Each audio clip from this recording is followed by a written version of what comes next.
아멘. 자, 우리 그리스도에 대해서 말씀을 나누고 있습니다. 어제는 우리가 새 예루살렘 안에서 그리스도는 어떠한 분이신가, 거기에 대한 말씀을 나눴고요. 한번 우리가 그리스도에 대한 이해를 더 깊게 갖기 위해서는 구약에 우리 그리스도에 대한 예언의 말씀이 많습니다.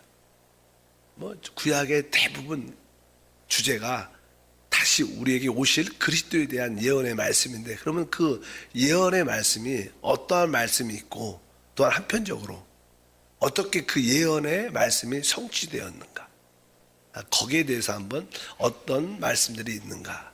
첫 번째, 구약에 보면 우리 그리스도에 대해서 여자의 후손으로 오실 것이다, 이렇게 예언되어 있습니다. 실제로 우리 사람이 타락한 즉시 하나님은 아담과 하와에게 오셨죠. 그리고 그 사람을 타락시키고 해를 입힌 그 뱀에 대해서 주님께서 심판하시는 말씀이 있습니다. 그 안에 이제 여자의 후손으로 그분이 그리스도가 오실 것이다, 이렇게 예언을 합니다. 창세기 3장 15절에 기록되어 있죠. 내가 너로 여자와 원수가 되게 하고 내 후손도 여자의 후손과 원수가 되게 하리니 여자의 후손은 내 머리를 상하게 할 것이요 너는 그의 발꿈치를 상하게 할 것이니라 하시고. 이 아담과 하와가 뱀의 미혹을 받고 타락한 이후에 그들의 마음에 두려움 가운데 있을 때 주님께서 그들에게 찾아오셔서 이제 너를 상하게 한 뱀, 너를 상하게 한 그 마귀를 이제 여자의 후손이 와서 그의 머리를 깨뜨릴 것이다, 이렇게 예언의 말씀을 하셨습니다. 근데 이 예언의 말씀은 바로 여자의 후손으로 온다. 그것은 사실 어떻게 보면 동정녀 마리아에게서 나신다, 그런 의미도 포함됐기 때문에 갈라디아서 이 4장 4절에 이 예언의 말씀이 성취된 것이 기록되어 있습니다. 4장 4절, 그러니까 때가 참에 하나님이 그 아들을 보내사 여자에게 나게 하시고 율법 아래 나게 하신 것은, 여기 보니까 하나님이 그 아들을 때가 참에 보내사 여자에게서 나셨다. 여기서 여자는 사실은 마리아를 의미합니다. 그래서 이 마리아의 그를 통해서 이 땅에 오셔서 이제 주님께서 말씀하는 뱀의 머리를 깨트린다. 사단을 심판하는 거죠. 그러니까 십자가의 죽음을 통해서, 그래서 시브리서 2장 14절에 주님께서 바로 십자가의 죽으심을 통해서 사망의 권세 잡은 마귀를 멸하셨다. 14장 보니까 14절 보니까 자녀들은 혈과 육에 속하였음에 그도 또한 같은 모양으로 혈과 육을 함께 지니심은 죽음을 통하여 죽음의 세력을 잡은 자 곧 마귀를 멸하시며. 아주 구약에 뱀의 머리를 깨뜨릴 것이 여자의 후손이 와서 결국 바로 십자가의 죽음을 통하여 죽음의 세력을 잡은 자 마귀를 멸하셨다. 사실 주님은 이미 영적으로 실제적으로 마귀를 십자가에서 심판하셨습니다. 다만 그 심판이 좀 집행되는데 기간이 좀 있죠. 결국 영원한 불못에 던져질 겁니다. 이미 선고받았고 멸해진 것을 우리가 알아야 됩니다. 그리고 사실 하나님의 아들이 이 땅에 오신 것은 성경에 정확하게 요한일서 3장 8절에 분명히 말하죠. 죄를 짓는 자는 마귀에게 속하나니 마귀는 처음부터 범죄함이라. 하나님의 아들이 나타나신 것은 마귀의 일을 멸하려 하십니다. 그래서 그분은 바로 여자의 후손으로 오셔서 바로 이 뱀의 머리 마귀를 십자가에서 멸하셨고 마귀의 일을 깨뜨리신 줄 믿습니다. 이것도 하나의 예언의 말씀인데 그 예언이 이루어져 있습니다. 또 하나는 성경을 쭉 보면 어떻게 그리스도는 구약에 예언되어 있는가, 그런 우리가 잘 알다시피 아브라함의 후손, 아브라함의 씨, 자손이라고도 표현하고 아브라함의 자손으로 오실 거라고 예언되어 있습니다. 창세기 17장 8절에 보면 이제 하나님께서 아브라함을 부르죠. 내가 이 땅을, 이 축복의 땅을 너와 내 자손 후손에게 주겠다. 우리가 보니까 내가 너와 내 후손에게 내가 거류하는 이 땅 곧 가나안 온 땅을 주어 영원한 기업이 되게 하고 나는 그들의 하나님이 되리라. 이렇게 내가 아브라함 너와 내 후손에게 말씀해 주셨는데, 근데 그 아브라함과 그 후손을 누굴 말하느냐? 바로 그 아브라함과 그 후손이 바로 그 후손의 많은 후손들이지만 바로 그 후손은 곧 한 사람이신 그리스도다. 이렇게 말씀하면서 설명을 쭉 하는데, 갈라디아서 3장 16절에 그것을 설명합니다. 이 약속들은 아브라함과 그 자손에게 말씀하신 것인데 여럿을 가리켜 그 자손이라 하지 아니하시고 오직 한 사람을 가리켜 내 자손이라 하셨으니 곧 그리스도시라. 바로 아브라함의 후손에게 주시겠다는 모든 상속을 바로 그가 누구냐? 바로 그 아브라함의 후손이 곧 그리스도시다. 그러니까 하나님이 아브라함에게 주신 모든 축복을 상속받으려면 그 상속의 상속자는 그리스도이기 때문에 우리 역시 그리스도 안에 있어야 되는 거예요. 그래서 항상 우리가 그리스도 안에 있으면 새로운 피조물이다. 우리가 하나님이 약속하신 아브라함의 후손에게 주신 약속하신 그 놀라운 모든 기업은 바로 그리스도인데, 바로 우리가 그리스도 안에 있을 때 하나님이 주신 그 기업을 우리도 누리게 될 줄 믿습니다. 그리고 그냥 구약에 쭉 보면 우리 그리스도가 어떻게 예언되어 있냐면 바로 유다의 사자, 유다 지파의 사자라고 기록되어 있어요. 원래 유다 지파는 왕족이죠, 왕족. 사실 그분은 사실은 왕으로 오십니다, 왕으로. 그래서 유다 지파의 사자, 유다의 사자, 이렇게 그냥 유다 지파에게 축복할 때 예언의 말씀이 기록되어 있습니다. 우리 한번 보면 창세기 49장 9절에 이제 야곱이 자기 12 아들을 축복할 때 특별히 유다에게 말을 하죠. 유다는 사자 새끼로다. 내 아들아, 너는 웃긴 것을 찢고 올라갔도다. 그가 엎드리고 웅크림이 수사자 같으며 암사자 같으니 누가 그를 범할 수 있으리랴.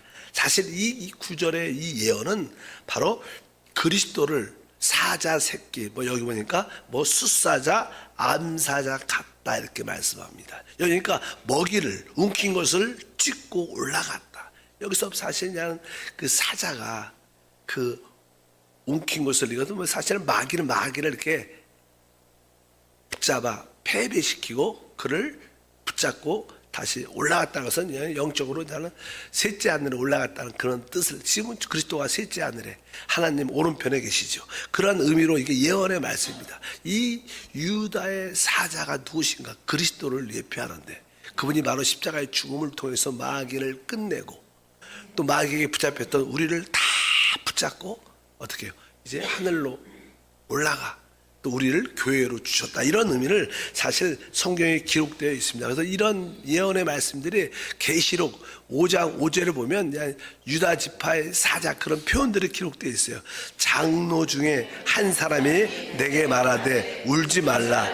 유다 지파의 사자 다윗의 뿌리가 이겼으니 그 두루마리야 그 일곱인을 떼시리라 하시더라. 여기 보니까 이제 유다 지파의 사자 이렇게 말하고 또 하나의 표현 다윗의 뿌리가 이겼다. 여기서 유다 지파의 사자는 우리 그리스도를 말하는데 그것이 이루어졌죠. 그분이 이 땅에 오셔서 바로 십자가를 통하여 마귀를 끝낸, 왜 우리 사실 우리 인류에게 이 하나님에게는 하나님의 뜻과 목적을 이루기 위해서 이 두 가지의 근본적인 문제가 발생이 됐어요. 하나는 사단입니다. 또 하나는 사람의 타락입니다. 그래서 하나님은 이 사단도 끝내야 되고 또 사람을 그분의 피로 구속하셔야 돼요. 왜? 죄의 문제가 있으니까. 사람의 타락의 문제는 죄의 문제니까. 이 두 가지 문제가 근본적으로 해결돼야 모든 것이 해결되는데 바로 우리 주님께서 유다의 사자로 오셔서 마귀의 문제를 끝내시고 또 한편적으로 그분은 어린 양으로 오셔서 인간의 타락의 모든 죄의 문제를 해결하심으로 바로 그분이 모든 것을 이루시는 그런 말씀이 기록된 이제 그런 의미에서 이제 이 두 가지 문제를 다 해결하기 때문에 하나님의 모든 경륜의 비밀을 기록되어 있는 그 책을 이렇게 하나씩 열 수가 있습니다. 원래 요한이 이 하나님 보호자의 하나님이 오른손에 두루마리로 쓴 뭐 이렇게 인류의 모든 역사, 하나님의 심판에 대한 그런 책이 있는데 어떤 누구도 그 책을 열 수 있는 사람이 없는 거예요. 그러니까 너무 마음이 답답하니까 막 울고 있어요. 울은 그런 마음이 들어요. 그런데 그때 장로가 나타나서 이 말씀을 한 거예요. 바로 울지 말라 그러면서 다윗의 유다 지파 사자 다윗의 뿌리가 이겼다. 그가 그 두루마리야 그 인을 떼시리라. 그러면서 그 하나하나 그 책이 열리면서 이 마지막의 심판과 또 새하늘과 새 땅의 모든 비밀들이 열리는 거예요. 그래서 우리가 영적인 눈이 열리게 되면 계시를 통해서 이 세상의 심판이 어떻게 이루어지고 앞으로 천년왕국이 또 새하늘과 새 땅이 어떻게 이루어진 것을 우리가 영적으로 보게 될 줄 믿습니다. 바로 그 비밀을 열어주시는 분이 바로 유다의 사자이신 그리스도다. 그래서 여기에 유다의 사자다 이렇게 말씀합니다. 그래서 이미 우리의 모든 문제, 이제 사단의 문제와 사람의 타락, 죄의 문제가 해결되었습니다. 아까 5절에 보니까 그 우리 주님을 아까 유다 지파의 사자와 다윗의 뭐라 그래요? 뿌리다 그래. 다윗의 뿌리. 자신이 아니라 우리 그리스도가 오실 때 그분은 어떻게 보면 다윗의 뿌리는 사실 근원이죠. 그러니까 우리가 다윗이 지금 하나님의 뜻과 목적을 이루는 놀란 하나님의 나라를 이 땅에 가져온 사람. 그러니까 보통 우리가 그냥 다윗하면 어떠한 사람이냐, 그에게 허물과 부족함도 있지만 그는 오직 하나님의 뜻과 목적을 이루기 위해서 하나님의 나라를 이 땅에, 하나님의 왕국을 이 땅에 가져온 아주 하나님을 가장 기쁘게 한 자입니다. 근데 바로 그 놀라운 다윗의 그 모든 뿌리가 누구냐? 그리스도라는 거. 그런 의미에서 다윗의 뿌리 이렇게 말씀합니다. 그래서 보통 다윗의 아버지가 이새죠. 이새. 그래서 이새의 뿌리, 이새의 가지, 이새의 싹 이런 표현도 하고 다윗의 뿌리 이런 표현을 합니다. 한번 읽어보니까 이사야 11장 10절에 그날에 이새의 뿌리에서 한 싹이 나서 만민의 기치로 설 것이요 열방이 그에게로 돌아오리니 그가 거한 곳이 영화로우리라. 이렇게 성경의 구약의 모든 예언은 오직 그리스도를 초점해서 있어요. 여기 그분에 대한 예언이죠. 이새의 뿌리에서 한 쌍이 난다. 아까 5장 5절에서도 뒷부분에 보니까 유다 지파의 사자 다윗의 뿌리가 이겼으니, 그러니까 이새의 뿌리 혹은 다윗의 뿌리라고 말씀을 합니다. 이것은 그리스도가 다윗의 모든 것의 근원이 되신다 이렇게 말씀합니다. 사실 우리 주님은 신성과 인성을 갖고 놀라운 인격을 갖고 계시고 그분은 원래 하나님이셨고 또 육신을 입고 왔으니까 그분 또 온전한 사람이었습니다. 그래서 그 신성에서 볼 때는 그분은 다윗의 뭐예요? 뿌리예요. 근원이죠. 그러나 그분의 인성에서는 그분은 뭐예요? 다윗의 씨 후손으로 이 땅에 태어나셨어요. 그래서 이 두 가지만, 그러니까 다윗의 뿌리와 다윗의 씨, 다윗의 자손으로 왔다 이렇게 잠깐 표현하는 거예요. 바로 영적으로 그분 인격이 그러셔요. 그냥 하나님이시고 사람이니까 이쪽으로 볼 때는 다윗의 뿌리지만 또 인성에 볼 때는 사람은 태어났으니까 그분은 뭐예요? 다윗의 자손, 후손이다 이렇게 성경에서 말씀한다. 이런 모든 것이 예언되어 있는데 이 예언이 다 이루어졌다. 그래서 보통 우리가 사무엘 하에 보면 이제 다윗이 이제 죽을 때 네 씨로 말미암아 앞으로 이런 놀라운 하나님의 나라 성전이 지어지고 이런 얘기를 합니다. 사무엘 하 7장 12절과 14절 보니까 내 수완이 차서 내 조상들과 함께 누울 때 내가 내 몸에서 날 내 씨를 내 뒤에 세워 그의 나라를 견고하게 하리라. 그는 내 이름을 위하여 집을 건축할 것이요 나는 그의 나라 왕위에 영원히 견고하게 하리라. 그러니까 다윗이 이제 죽을 때 내 몸에서 날 내 씨를, 그러니까 사실 그리스도는 왜요? 다윗의 씨 후손으로 왔다는 거예요. 씨란 표현을 그렇게 합니다. 그래서 우리가 로마서에 그것은 교리서니까 로마서에 그분이 설명할 때 그분은 바로 이렇게 인성에 대해서 이렇게 말하죠.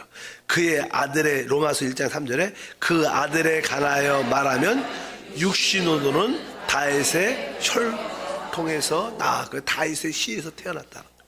왜? 그분의 이 혈통, 그분의 인성에 사람은 육신안으로 보면 그렇게 말한다. 그러면서 이런 예언, 아까 사무엘 하에 있는 그런 예언의 말씀이 바로 이렇게 신약에서 이렇게 이루어졌다.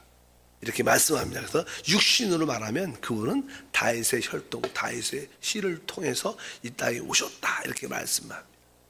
그리고 성경을 찾아보면 우리 그리스도가 이제는 이 땅에 잉태될 때 그녀는 처녀에게 잉태될 것이고 그의 이름은 임마누엘이라고 불릴 것이다. 이렇게 예언되어 있습니다. 이사야의 그 말씀에 기록되어 있죠.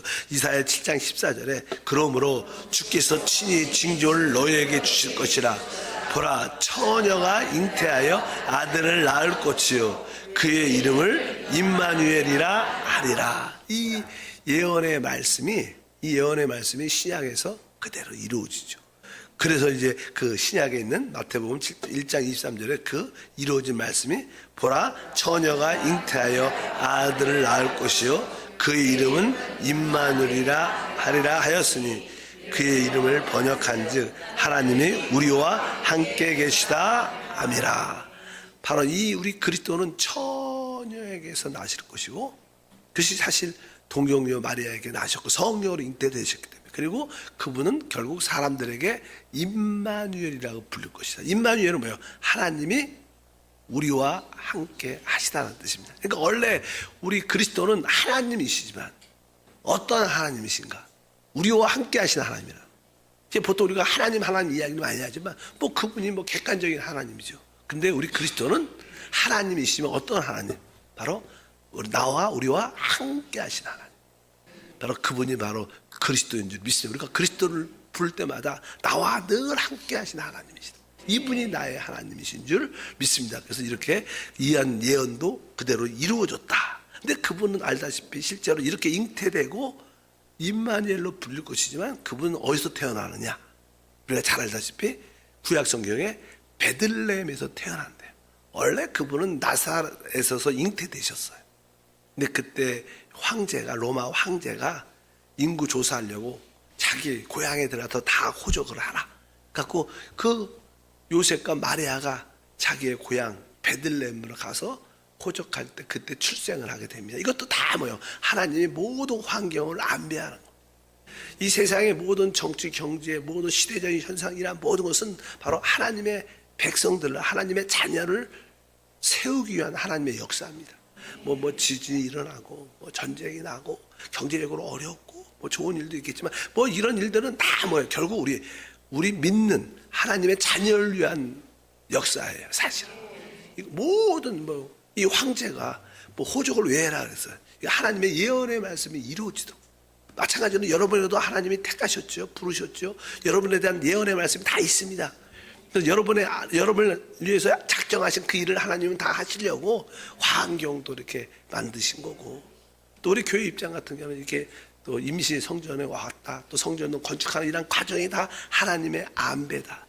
하나님의 역사하십니다. 우리가 그것을 믿어야 될 줄 믿습니다. 미가서 5장 2절에 예언되어 있죠. 베들레헴 에브라다야 너는 유다 족속 중에 작을지라도 이스라엘을 다스릴 자가 내게로 나올 것이라. 그의 근본은 상고의 영원에 있느니라. 바로 베들레헴에서 태어나실 그리스도는 그 근본이 상고 영원한 분이라. 영원해. 근데 이것이 실제로 어떻게 해요? 이루어지죠. 아까 그런 아우구스투 그 황제에 의해서 호적을 하라고 명했다니까 모든 사람들이 자기 고향. 그래서 마리아와 요셉이 베들레헴 호적하러 가서 거기서 예수님이 출생하는 그런 일들이 기록되어 있죠. 마태복음 2장, 이것이 예언의 말씀이 성취된 내용이 4장부터 6절까지. 왕이 모든 제사장과 백성들의 서기관들을 모아 그리스도가 어디서 나겠느냐 물으니 이르되 유대 베들레헴 이오니 이는 선지자에 이렇게 된 바 또 유대 땅 베들레헴아 너는 유대 고을 중에 가장 작지 아니하도다. 내게서 한 다스린 자가 나와서 내 백성 이스라엘의 목자가 되리라 하였음이니라. 이렇게 말씀을 합니다. 이것도 구약에 있는 예언의 이루어지는 성취. 어쩌면 구약에 계속 이런 말씀이 기록되어 있는데, 특별히 구약에서 우리가 하는 실제적으로 우리가 체험하는 것 중에 하나는 바로 그분은 바로 이제 성령의 기름 부음을 받게 될 것이고, 이제 우리에게 포로된 자에게 자유를, 눈먼 자에게 다시 보게 함을, 눌린 자를 자유케 하고 주의 은혜의 해를 전하는 자가 될 것이다. 그러니까 우리 그리스도는 바로 복음을 전하도록 기름 부음을 받은 자다. 이렇게 예언되어 있습니다. 우리가 이사야 61장 1절과 2절에 그리스도에 대한 예언인데요. 읽어보니까 주 여호와의 영이 내게 내리셨으니 이는 야훼께서 내게 기름을 부으사 가난한 자에게 아름다운 소식을 전하게 하셨으니 나를 보내사 마음이 상한 자를 고치며 야에게 자유를, 갇힌 자에게 노임을 선포하며 야의 은혜의 해와 우리 하나님의 보복의 날을 선포하며 모든 슬픈 자를 위로하되, 이렇게 예언되어 있습니다. 나는 그리스도가 오시면 이런 일을 행할 것이다. 근데 예수님이 이제는 드디어 이제 30세 때, 바로 제가 구약의 제사장들은 나이에 제사장의 진정한 봉사를 30대부터 사역을 합니다. 일을 해요. 25대부터 저는 견습하죠. 5년 동안 훈련을 받고, 실제로 30세가 되면 정식으로 일을 하는데, 30세가 되셔서 이제 사역을 처음 할 때 그분이 나사렛에서 회당에 안식일에 들어가서, 안식일에 들어가니까 누가 이렇게 성경 두루마리 이사야 책을 딱 주니까 그 이사야 말씀이 길잖아요. 그 중에서 바로 이 부분을 하나 자기를 향한 말씀을 쫙 펴요. 그리고 그 말씀을 읽어요.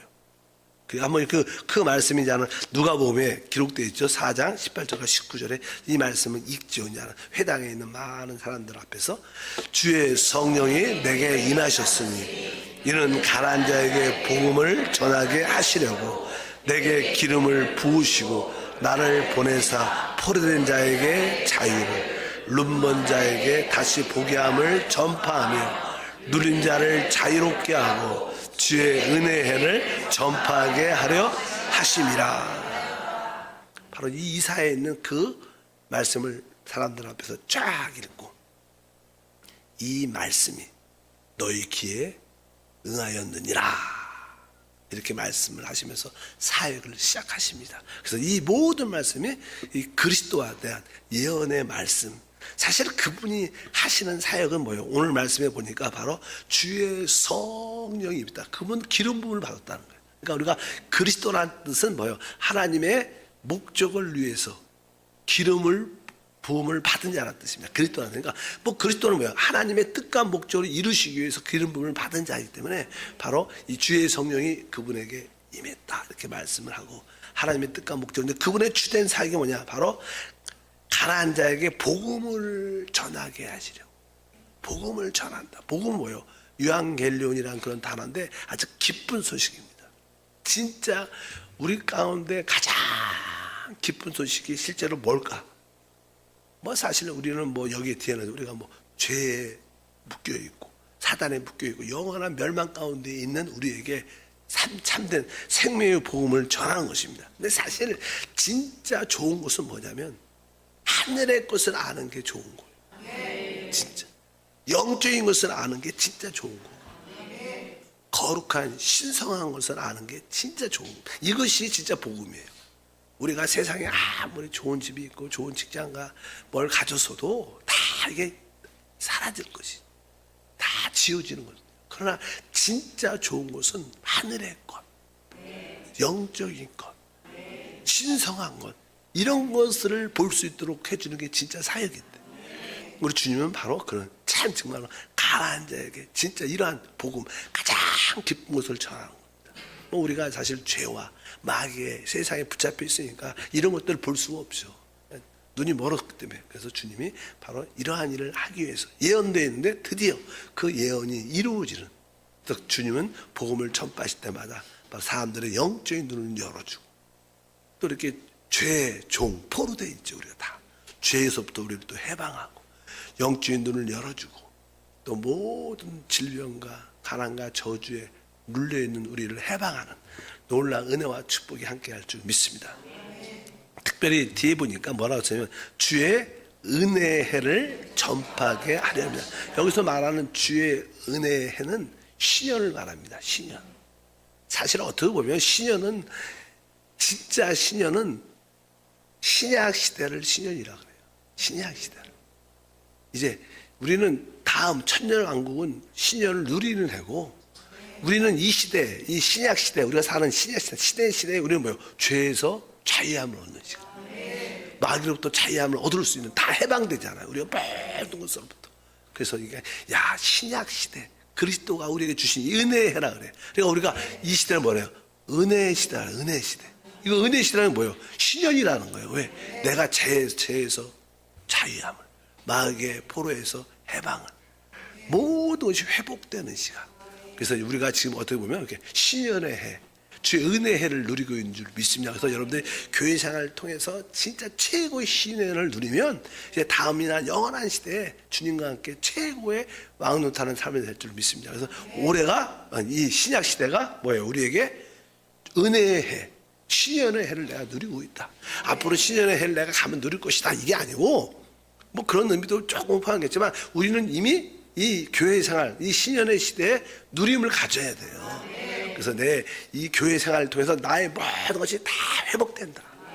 내가 그동안 포로됐고 눈 멀었고 그 다음에 모든 억눌렸던 것으로 내가 회복되는, 그것이 뭐예요? 신년의 교회 시대를, 교회 생활을 통해서 이러한 최고의 은혜의 신년을 누리기를 축복합니다.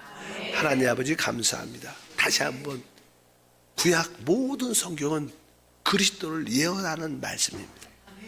또 그 예언의 모든 말씀들이 어떻게 신약 안에서 다 성취된 것을 보게 하시고, 우리가 이 그리스도를 더욱 사랑하고 더욱 기뻐하고 그리스도와 더욱 한영된 삶을 살 수 있도록 은혜를 더하시고, 그분이 이루신 모든 것을 믿음으로 누리게 하옵소서. 참된 가장 좋은 복음의 소식은 하늘의 것이고 영적인 것이고 신성한 것입니다. 하나님, 우리가 이 하늘의 것과 영적인 것과 신성한 것을 보고 누리고 체험하고 남들에게 나누게 하옵소서. 예수 이름으로 기도합나이다. 아멘. 하늘에 계신 우리 아버지여, 이름이 거룩히 여김을 받으시오며 나라가 임하시오며 뜻이 하늘에서 이루어진 것 같이 땅에서도 이루어지리라. 오늘 우리에게 일용할 양식을 주시옵고, 우리가 우리에게 죄 지은 자를 사하여 준 것 같이 우리의 죄를 사하여 주시옵고, 우리를 시험에 들게 하지 마시옵고 다만 악에서 구하시옵소서. 나라와 권세와 영광이 아버지께 영원히 싸움나이다.